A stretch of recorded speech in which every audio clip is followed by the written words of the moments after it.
without thinking of the financial and other consequences of it. All jobs come from the government. All right. Okay, they might retaliate, say, well, all your family will throw them away from job. So that might serve as a deterrent against people who want to oppose the government.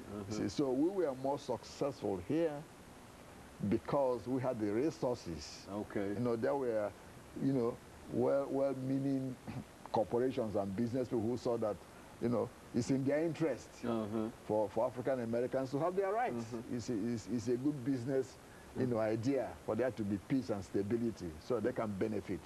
And you can see the corporations played a vital role here in the changes. Nobody can deny that. A lot of the funding to LCLC and all this came from corporations. So it enabled them to have the resources to fight.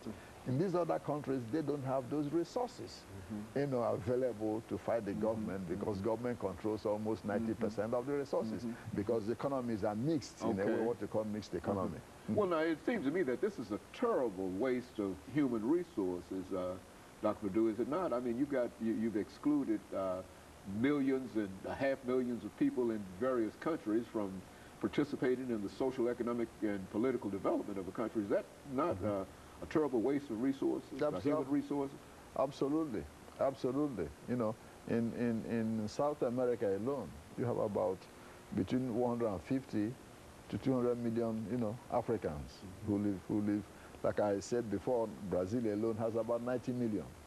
You know, so this is a huge, you know, waste of human resource that needs to be tapped.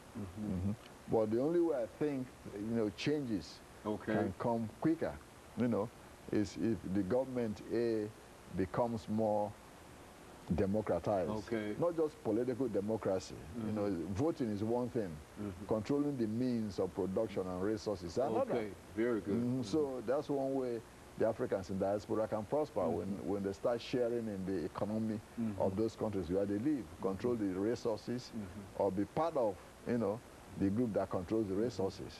Then they could be able to fight for their rights effectively.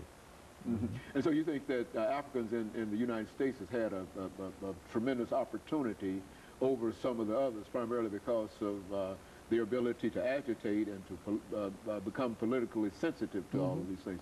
Is that what we're saying? Absolutely, and because of, you know, because of education, you know, because of education and resources. You know, in most of these other countries, most of the Africans are not educated at all, almost 3/4 of them. So you don't have that powerful middle class that we had in this country to lead any kind of, you know, revolt. And you know, most of the time, most revolutions are led by the middle class. They're led by the middle class. And really, for all practical purposes, there are no black middle classes as such in many of these countries. Absolutely, absolutely. In most of these countries, you don't have what you call really a strong black middle class. And of course, Dr. Madu, we're ending this show for today, and I just want to thank you for for reminding us, because I think that so many of us simply see the Africans in America, in the United States, and we think that that is a condition of Africans everywhere. If we are aware that there are other Africans everywhere, and I think that this show will go quite a way in determining where Africans are. And of course, let me encourage our audience to tune in again next week for another informative edition of Comments. Thank you and good morning.